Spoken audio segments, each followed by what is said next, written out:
Welcome to a new episode of the podcast. Vox Agent is made by AI for business executives that work with AI.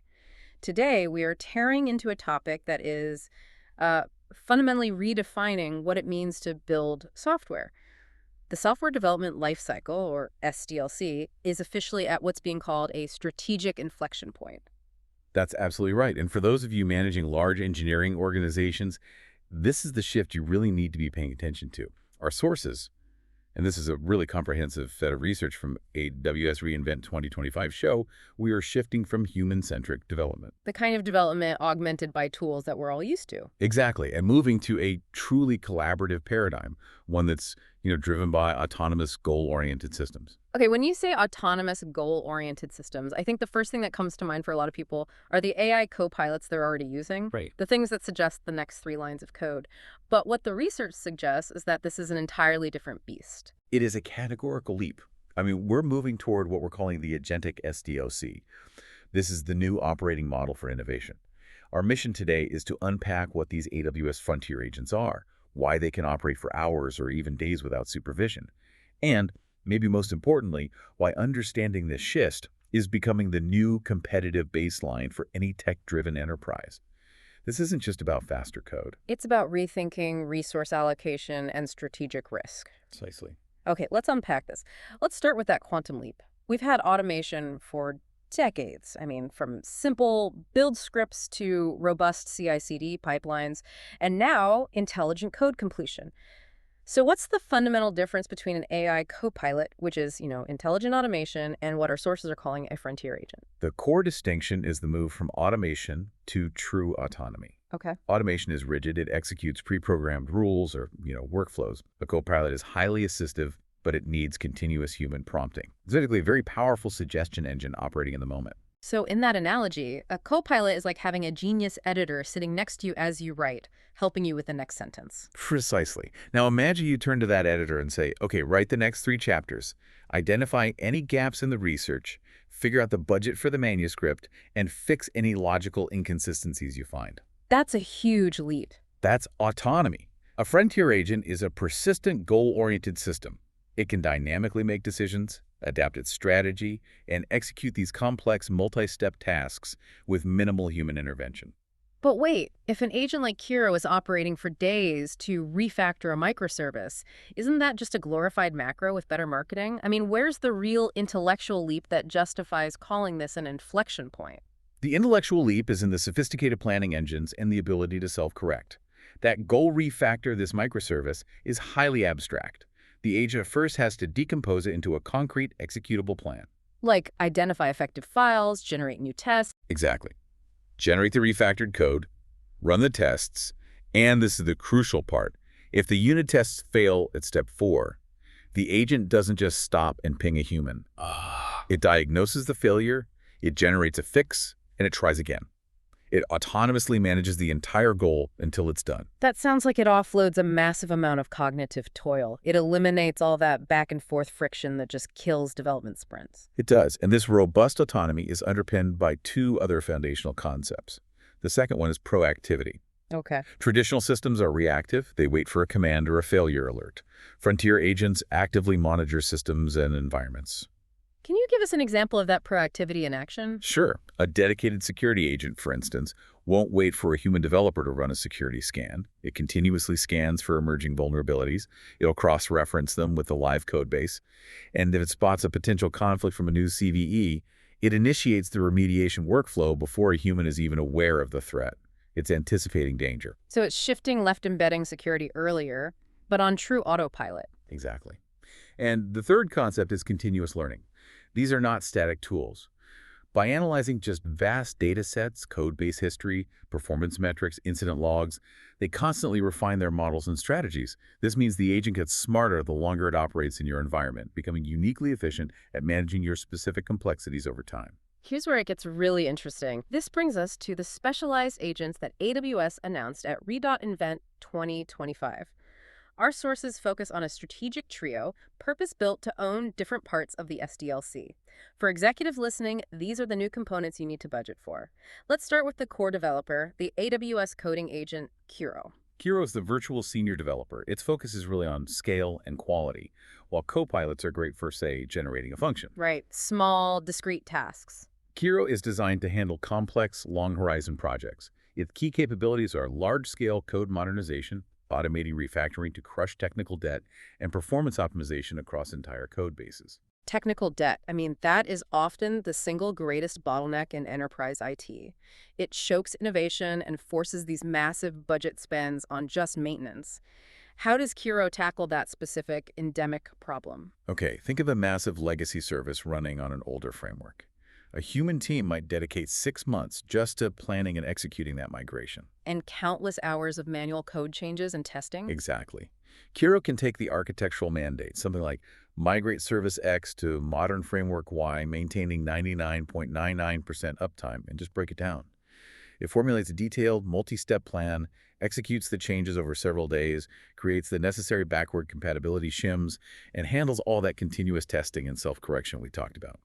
The human developer's role shifts from writing tedious modernization code to simply validating Kiro's final output. That immediately targets one of the most resource-intensive parts of development, but speed needs security. Absolutely.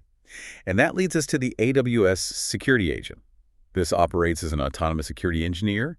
It operationalizes a secure-by-design philosophy across your organization. It doesn't wait for code to be written. It embeds continuous context-aware validation right into the workflow. Can you elaborate on context-aware validation? That sounds vital. It means the agent understands your organizational policies, specific regulatory requirements like HIPAA or PCI, and the context of the code being written. So if a developer tries to integrate a new database connection, the agent doesn't just check for SQL injection. It's doing more. Much more.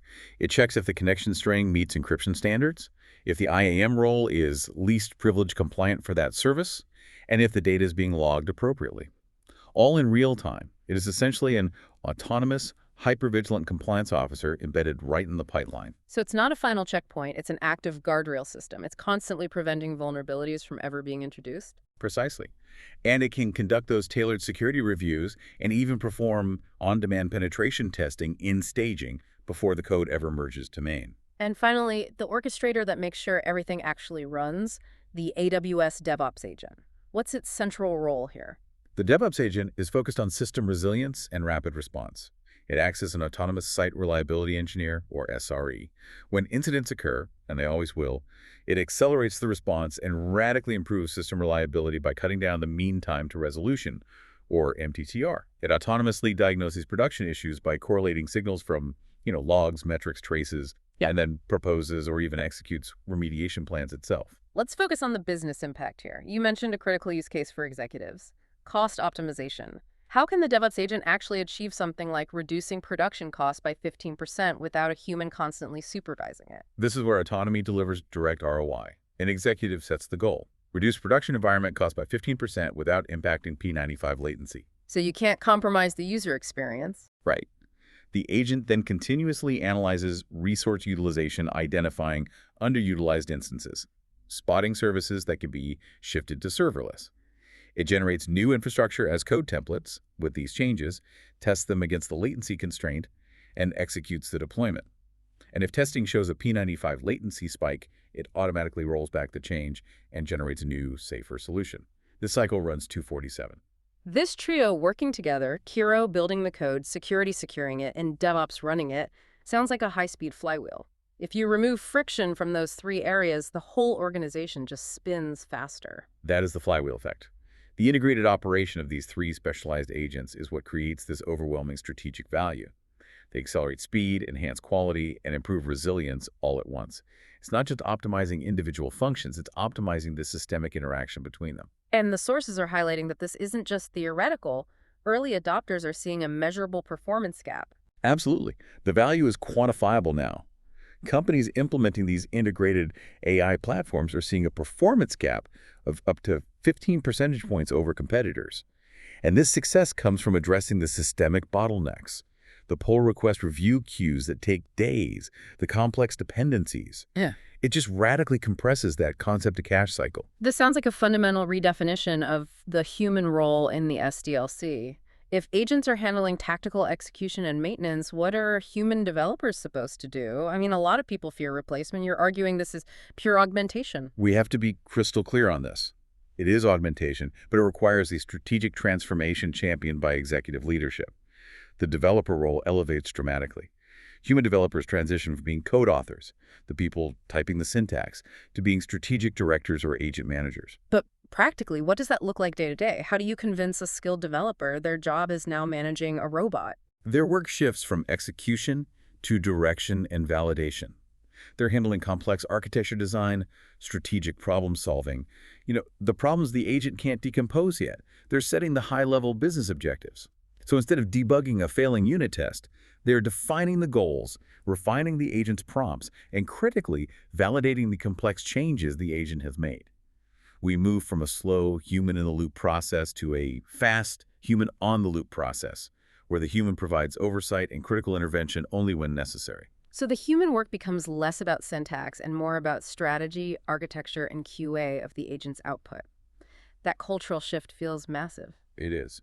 And this requires executive leadership to champion a transformation toward an agentic organization.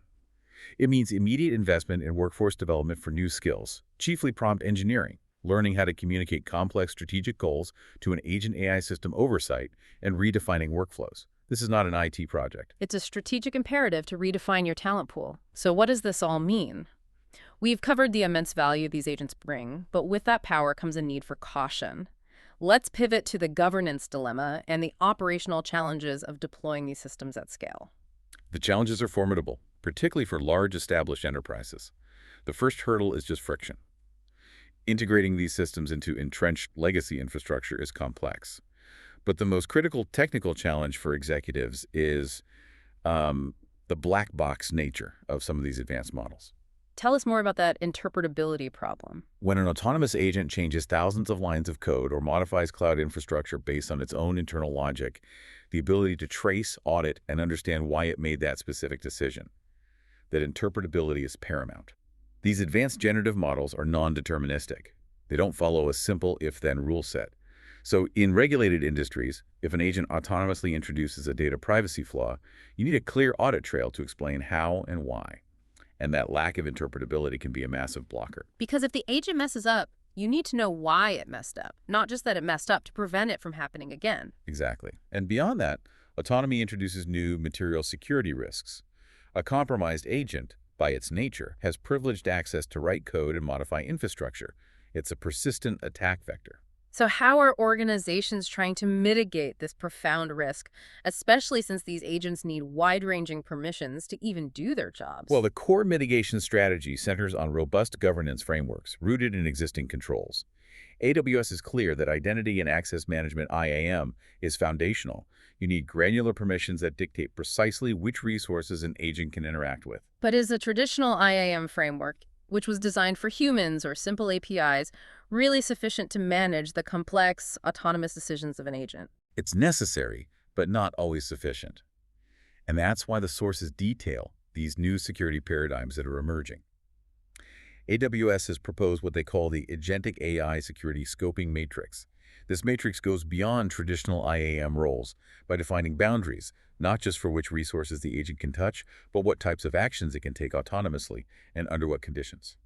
Can you give us a concrete example of how that matrix defines those boundaries? Sure. It might dictate that the DevOps agent can autonomously execute code deployment up to the staging environment, but any deployment to production requires a human sign-off on the final plan. Or the security agent might be allowed to quarantine suspicious code immediately, but if it recommends deleting a critical production resource, that action falls outside its autonomous scope and triggers a high-priority human review. It manages the risk profile. What's fascinating here is, this raises an important question. When an agent independently causes a production outage or introduces a critical security flaw because it misinterpreted a prompt, where does accountability lie? Is it the platform team that provisioned the agent, the model developer, or the executive who gave the initial goal? That's a massive legal and organizational liability question. Precisely. And establishing clear lines of accountability and human sign-off layers is essential, even for actions that appear fully autonomous. The policy and legal teams need to get into this discussion right now. Looking ahead, where do we go from this specialized trio? What does the next wave of the Agentic SDLC look like? The future trajectory is the evolution from specialized agents working in silos to collaborative integrated multi-agent systems, or MAS. We're moving toward a world where agents don't just work in parallel, but they actively recruit and delegate tasks to each other seamlessly. So instead of a human assigning tasks to the coding agent, you'd have an agentic project manager that handles the whole delegation process. Exactly. I mean, imagine a high-level feature request. Integrate the new payment gateway is entered. A project manager agent autonomously decomposes that feature, creates the timeline, delegates the coding to Kiro, assigns security validation to the security agent, allocates the release orchestration to the DevOps agent. It just runs the whole show. This drastically reduces the coordination overhead for the entire human team. And the ultimate goal of all of this integration, moving beyond even rapid execution. It's the predictive SDLC. We move from being reactive, constantly fixing bugs, patching vulnerabilities, to being proactive and, well, predictive. Agents will use their continuous learning loop to anticipate security threats based on pattern analysis, identify performance bottlenecks before they impact users, and refactor code bases before the technical debt impacts velocity. They turn technical risk into an actively managed, predictive variable. That level of foresight managing technical debt and risk proactively, that's a game changer for budgeting and strategic planning. But you mentioned a serious long-term risk. Yes, the long-term risk of skill atrophy. If human teams over-rely on agents for core, complex tasks like deep debugging or architecture review, they risk eroding that deep institutional knowledge and problem-solving skill. If the autonomous system fails, or if a zero-day event happens that the agents can't handle, human talent has to step in. So organizations must manage this strategic dependency carefully to ensure agents remain force multipliers, not crutches that let core competencies fade away.